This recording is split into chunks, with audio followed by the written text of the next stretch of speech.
What's scarier than a ghost story? A ghost story that's real. Tonight, we're diving into 3 tales that will make you question everything you thought you knew about the supernatural.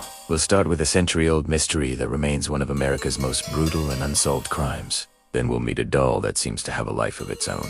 And finally, we'll ask a question that might be the most chilling of all. Is it right to tell these stories in the first place? So, turn down the lights, get comfortable, and prepare to be unsettled. Iowa, the Moore family, Josiah, Sarah, and their 4 young children, Herman, Catherine Boy, and Paul were well-liked and respected members of their community. That evening, they attended a Children's Day service at their local church, bringing home 2 young friends of their daughters, Lena and Ina Stillinger, for a sleepover. The house was full of laughter and the innocent joy of childhood. But by the next morning, that joy would be replaced by a silence so profound it would echo for over 100 years. On the morning of June 10th, a neighbor noticed the Moore house was unusually quiet. No one was doing the morning chores, and the curtains were still drawn. Concerned, she called Josiah's brother, Ross Moore.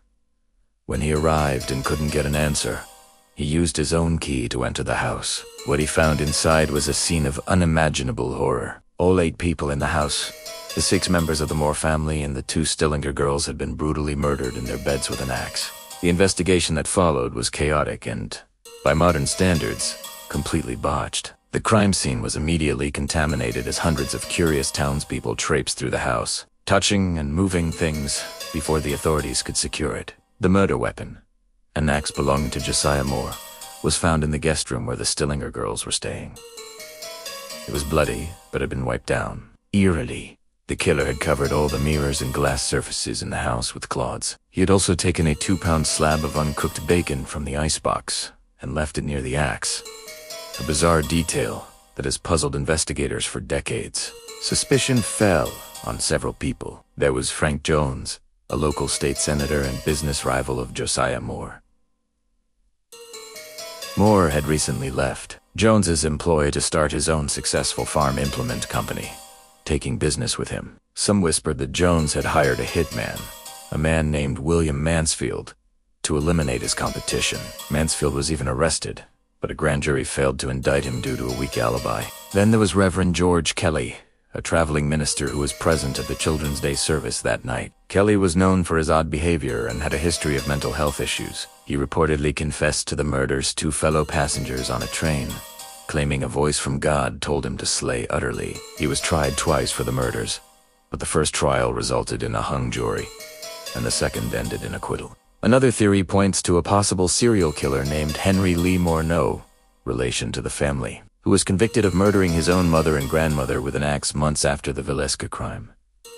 The weapon and method were strikingly similar, yet, despite the numerous suspects and theories, no one was ever convicted. The Willick axe murders remain a chilling, open wound in American history. The house still stands today, a silent monument to a night of terror, and is considered one of the most haunted locations in the country. Visitors report hearing children's laughter, seeing shifting objects, and feeling an overwhelming sense of sorrow. The spirits of the 8 victims, it seems, are still waiting for justice. From a real-life horror story, we now turn to a modern tale that feels like it's straight out of a movie. We all know Elsa from Disney's Frozen, the Snow Queen with incredible powers. But what if a doll of this beloved character had some unsettling powers of its own?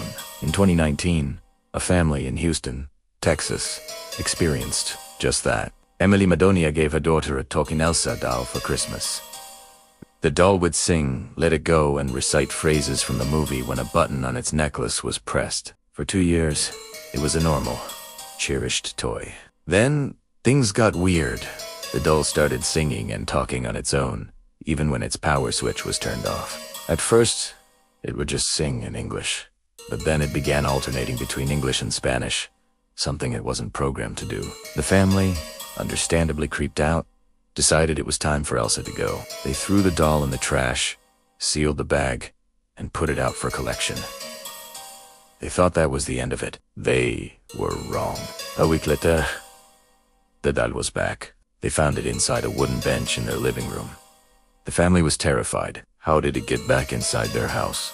They were certain it had been taken away by the garbage truck. This time, they decided to take more drastic measures. They double-bagged the doll, placed it at the very bottom of their trash can, and piled other bags on top to make sure it was gone for good. A few days later, Emily's daughter found the doll in her backyard. It was the same doll. She didn't put a return address on the package, wanting to sever all ties to the cursed object. The friend, Chris Hogan, received the doll, and, intrigued by the story, decided to tape it to the front bumper of his Jeep. He figured if it was going to come back, it would have to survive the harsh Minnesota weather and a bumpy ride. As of the last update, the Elsa doll remains firmly attached to his Jeep, having not yet attempted an escape. The Madonia family's story went viral, a bizarre and spooky anecdote for the digital age. Was it a series of incredible coincidences? A prank?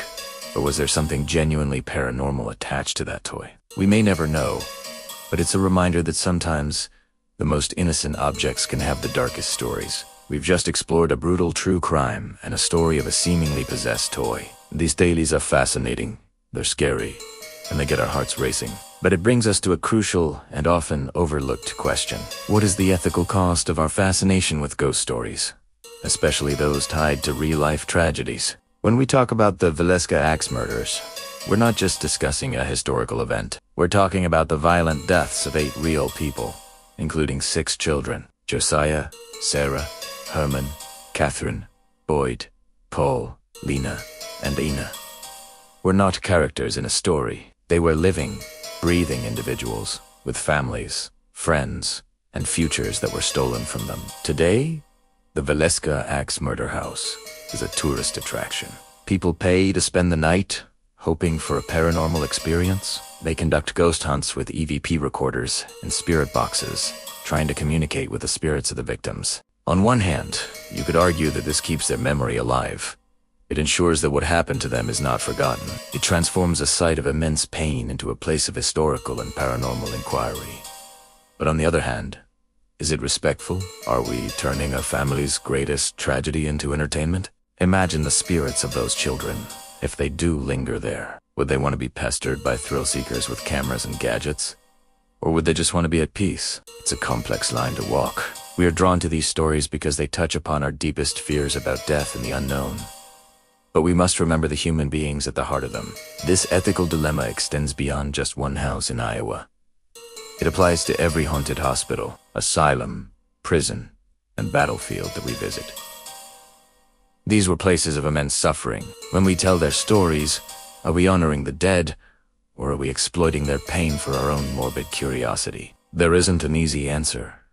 Perhaps the key is intention and respect. If we approach these stories not just as spooky tales, but as solemn reminders of the past, with empathy for the people who lived and died there, maybe we can find a balance. It's about remembering that behind every ghost story is a human story. So, the next time you hear a haunting tale, take a moment to think about the real people involved. Acknowledge their suffering, honor their memory, and approach their story with the respect it deserves. The dead may not be able to speak for themselves, but we have a responsibility to speak of them with kindness and dignity. Thank you for joining me on this journey into the shadows tonight. We've faced a century-old mystery, a creepy modern doll, and a question that challenges our love for the macabre. If you enjoyed this exploration, don't forget to like this video and subscribe for more deep dives into the unknown. Stay curious, stay respectful, and stay safe. See you next time.